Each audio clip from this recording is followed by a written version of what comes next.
شروع اللہ کا نام لے کر جو بڑا مہربان نہایت رحم والا ہے۔ الف لام را، یہ ایک پر نور کتاب ہے، اس کو ہم نے تم پر اس لیے نازل کیا ہے کہ تم لوگوں کو اندھیروں سے نکال کر روشنی کی طرف لے جاؤ، یعنی ان کے پروردگار کے حکم سے عزت والے خوبیوں والے مالک کے راستے کی طرف، یعنی اس اللہ کے راستے کی طرف کہ جو کچھ آسمانوں اور زمین میں ہے سب اسی کا ہے۔ اور ان کافروں کے لیے عذاب شدید کی وجہ سے تباہی اور بربادی مقدر ہے، جو آخرت کے مقابلے میں دنیاوی زندگی کو پسند کرتے اور لوگوں کو اللہ کے راستے سے روکتے اور اس میں کجی چاہتے ہیں۔ یہ لوگ بڑے دور کی گمراہی میں ہیں، اور ہم نے کوئی پیغمبر نہیں بھیجا مگر وہ اپنی قوم کی زبان بولتا تھا تاکہ انہیں احکام الہی کھول کھول کر بتا دے۔ پھر اللہ جسے چاہتا ہے گمراہ رہنے دیتا ہے اور جسے چاہتا ہے ہدایت دیتا ہے، اور وہ غالب ہے، حکمت والا ہے۔ اور ہم نے موسیٰ کو اپنی نشانیاں دے کر بھیجا کہ اپنی قوم کو تاریکیوں سے نکال کر روشنی میں لے جاؤ اور ان کو اللہ کے دن یاد دلاؤ، اور اس میں ان لوگوں کے لیے جو صابر و شاکر ہیں نشانیاں ہیں۔ اور جب موسیٰ نے اپنی قوم سے کہا کہ اللہ نے جو تم پر مہربانیاں کی ہیں ان کو یاد کرو، جبکہ اس نے تم کو فرعون کی قوم سے رہائی بخشی، وہ لوگ تمہیں برے برے عذاب دیتے تھے اور تمہارے بیٹوں کو مار ڈالتے تھے اور تمہاری لڑکیوں کو زندہ رہنے دیتے تھے، اور اس میں تمہارے پروردگار کی طرف سے بڑی آزمائش تھی۔ اور جب تمہارے پروردگار نے تم کو آگاہ کیا کہ اگر شکر کرو گے تو میں تمہیں زیادہ دوں گا، اور اگر ناشکری کرو گے تو یاد رکھو کہ میرا عذاب بھی سخت ہے۔ اور موسیٰ نے صاف صاف کہہ دیا کہ اگر تم اور جتنے اور لوگ زمین میں ہیں سب کے سب ناشکری کرو تو بھی اللہ بے نیاز ہے، قابل تعریف ہے۔ بھلا تم کو ان لوگوں کے حالات کی خبر نہیں پہنچی جو تم سے پہلے تھے، یعنی نوح اور عاد اور سمود کی قوم اور جو ان کے بعد تھے، جن کا علم اللہ کے سوا کسی کو نہیں۔ جب ان کے پاس ان کے پیغمبر نشانیاں لے کر آئے تو انہوں نے اپنے ہاتھ ان کے منہوں پر رکھ دیے کہ خاموش رہو، اور کہنے لگے کہ ہم تو تمہاری رسالت کو تسلیم نہیں کرتے، اور جس چیز کی طرف تم ہمیں بلاتے ہو ہم کو اس میں بھاری شک ہے۔ ان کے پیغمبروں نے کہا، کیا تم کو اللہ کے بارے میں شک ہے جو آسمانوں اور زمین کا پیدا کرنے والا ہے؟ وہ تمہیں اس لیے بلاتا ہے کہ تمہارے گناہ بخشے اور ایک مدت مقرر تک تم کو مہلت دے۔ وہ بولے کہ تم تو ہمارے ہی جیسے آدمی ہو، تمہارا یہ منشا ہے کہ جن چیزوں کو ہمارے بڑے پوجتے رہے ہیں ان کے پوجنے سے تم ہمیں روک دو، تو اچھا کوئی کھلی دلیل لاؤ، یعنی معجزہ دکھاؤ۔ پیغمبروں نے ان سے کہا کہ ہاں ہم تمہارے ہی جیسے آدمی ہیں، لیکن اللہ اپنے بندوں میں سے جس پر چاہتا ہے نبوت کا احسان کرتا ہے، اور ہمارے اختیار کی بات نہیں کہ ہم اللہ کے حکم کے بغیر تم کو تمہاری فرمائش کے مطابق معجزہ دکھائیں۔ اور اللہ ہی پر مومنوں کو تو بھروسہ رکھنا چاہیے، اور ہم کیوں اللہ پر بھروسہ نہ رکھیں، حالانکہ اس نے ہم کو ہمارے دین کے سیدھے رستے بتائے ہیں، اور جو تکلیفیں تم ہم کو دیتے ہو اس پر ہم صبر کریں گے، اور اہل توکل کو تو اللہ ہی پر بھروسہ رکھنا چاہیے۔ اور جو کافر تھے انہوں نے اپنے پیغمبروں سے کہا کہ یا تو ہم تم کو اپنے ملک سے باہر نکال دیں گے یا تم ہمارے مذہب میں واپس آ جاؤ۔ بس ان کے پروردگار نے ان کی طرف وحی بھیجی کہ ہم ظالموں کو ہلاک کر دیں گے اور ان کے بعد تم کو اس زمین میں آباد کر دیں گے۔ یہ اس شخص کے لیے ہے جو قیامت کے روز میرے سامنے کھڑے ہونے سے ڈرے اور میرے عذاب سے خوف کرے۔ اور پیغمبروں نے اللہ سے فتح چاہی اور ہر سرکش ضدی نامراد رہ گیا۔ اس کے پیچھے دوزخ ہے اور اسے پیپ والا پانی پلایا جائے گا، وہ اس کو گھونٹ گھونٹ کر کے پیے گا اور گلے سے نہیں اتار سکے گا، اور ہر طرف سے اسے موت آ رہی ہوگی مگر وہ مرنے میں نہیں آئے گا، اور اس کے بعد سخت عذاب ہوگا۔ جن لوگوں نے اپنے پروردگار سے کفر کیا ان کے اعمال کی مثال راکھ کی سی ہے کہ آندھی کے دن اس پر زور کی ہوا چلے جو اسے اڑا لے جائے۔ اسی طرح جو کام وہ کرتے رہے ان پر ان کو کچھ قابو نہ ہوگا۔ یہی تو پرلے سرے کی گمراہی ہے۔ کیا تم نے نہیں دیکھا کہ اللہ نے آسمانوں اور زمین کو تدبیر سے پیدا کیا ہے؟ اگر وہ چاہے تو تم کو نابود کر دے اور تمہاری جگہ نئی مخلوق پیدا کر دے۔ اور یہ اللہ کو کچھ بھی مشکل نہیں. اور قیامت کے دن سب لوگ اللہ کے سامنے کھڑے ہوں گے تو غریب پیروکار بڑے بن بیٹھنے والوں سے کہیں گے کہ ہم تو تمہارے پیرو تھے، کیا تم اللہ کا کچھ عذاب ہم پر سے دفع کر سکتے ہو؟ وہ کہیں گے کہ اگر اللہ ہم کو ہدایت کرتا تو ہم تم کو ہدایت کرتے. اب ہم گھبراہٹ ظاہر کریں یا صبر کریں ہمارے حق میں برابر ہے، کوئی جگہ رہائی کی ہمارے لیے نہیں ہے. اور جب حساب کتاب کا کام فیصل ہو چکے گا تو شیطان کہے گا جو وعدہ اللہ نے تم سے کیا تھا وہ تو سچا تھا، اور جو وعدہ میں نے تم سے کیا تھا وہ جھوٹا تھا، اور میرا تم پر کسی طرح کا زور نہیں تھا. ہاں میں نے تم کو گمراہی اور باطل کی طرف بلایا تو تم نے جلدی سے اور بے دلیل میرا کہنا مان لیا.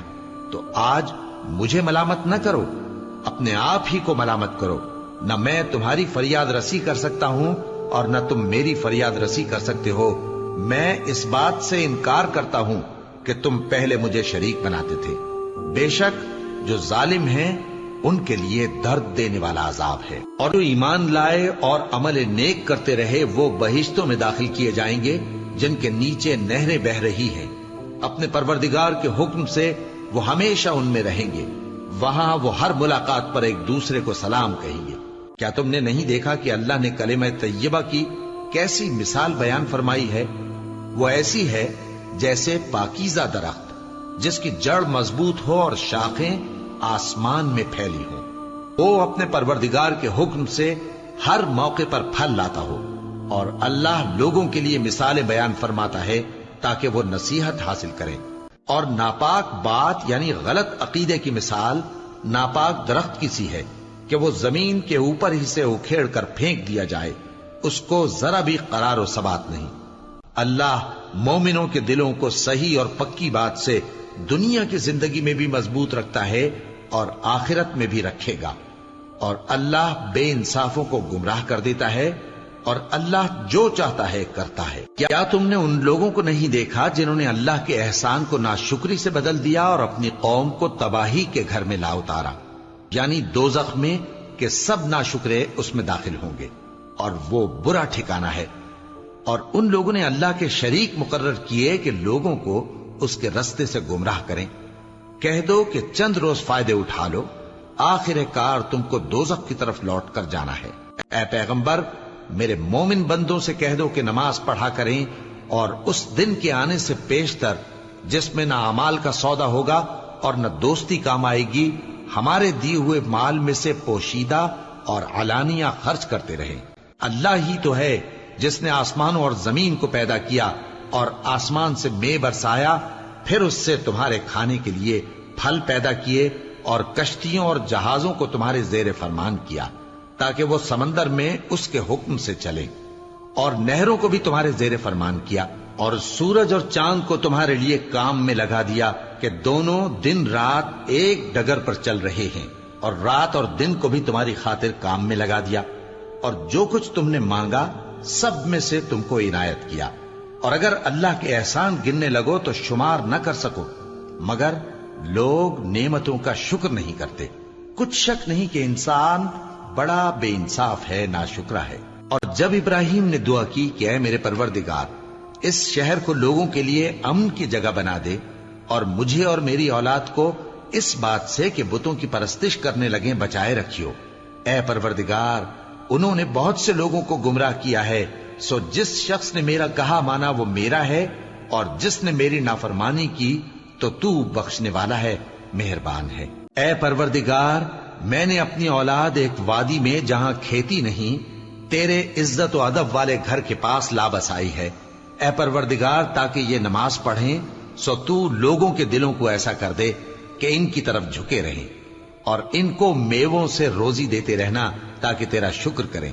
اے پروردگار جو بات ہم چھپاتے اور جو ظاہر کرتے ہیں تو سب جانتا ہے، اور اللہ سے کوئی چیز مخفی نہیں، نہ زمین میں نہ آسمان میں. اللہ کا شکر ہے جس نے مجھ کو بڑی عمر میں اسماعیل اور اسحاق بخشے.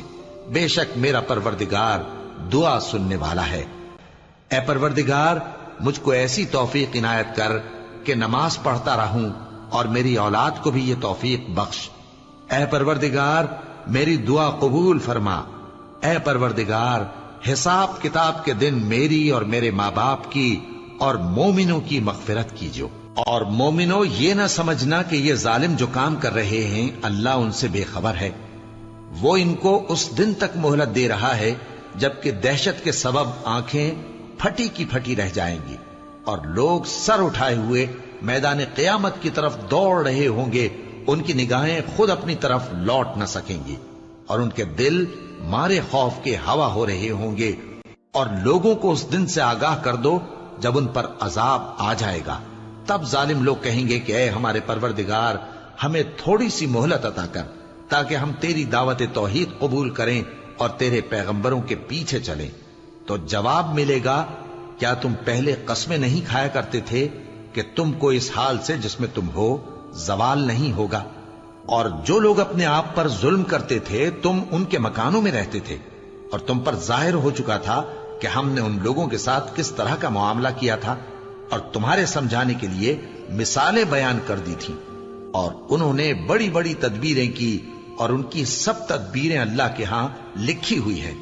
گو وہ تدبیریں ایسی غضب کی تھیں کہ ان سے پہاڑ بھی ٹل جائیں۔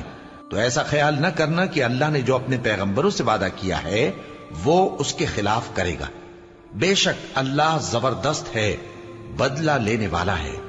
جس دن یہ زمین دوسری ہی زمین بنا دی جائے گی اور آسمان بھی بدل دیے جائیں گے اور سب لوگ اللہ کے سامنے نکل کھڑے ہوں گے جو یکتا ہے، بڑا زبردست ہے۔ اور اس دن تم گناہگاروں کو دیکھو گے کہ زنجیروں میں جکڑے ہوئے ہیں، ان کے کرتے تارکول کے ہوں گے اور ان کے چہروں کو آگ لپٹ رہی ہوگی، یہ اس لیے کہ اللہ ہر شخص کو اس کے اعمال کا بدلہ دے۔ بے شک اللہ جلد حساب لینے والا ہے۔ یہ قرآن لوگوں کے نام اللہ کا پیغام ہے تاکہ ان کو اس سے ڈرایا جائے اور تاکہ وہ جان لیں کہ وہی اکیلا معبود ہے، اور تاکہ اہل عقل نصیحت حاصل کریں۔